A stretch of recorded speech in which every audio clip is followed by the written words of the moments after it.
саған бүгін ұлттық аспаптар туралы мәлімет бере кетейін. Келе ғой, сен менің қасыма жайғаса ғой. Айшуақ, қарашы, саған осы аспаптардың қайсысы таныс?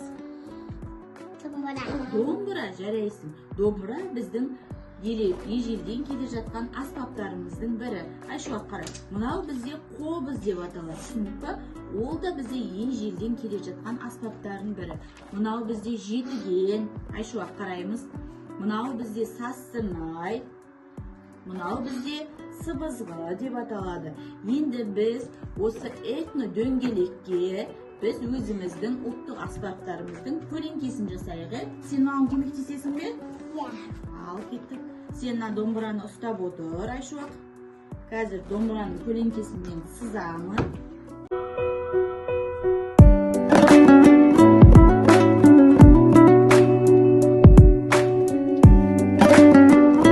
Айшуақ, біз қобызбен ненің көлеңкесін жасадық?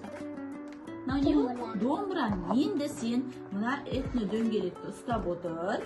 Осылай ұстап отыр. Екеуміз осылардың көлеңкелерін этно дөңгелекке жабыстырамыз.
Біз не жасадық? Домбыра және домбыраның көлеңкесі, қобыз және қобыздың көлеңкесін жасадық. Домбыра бізде қос ішекті, аспап оны ағаштан жасайды.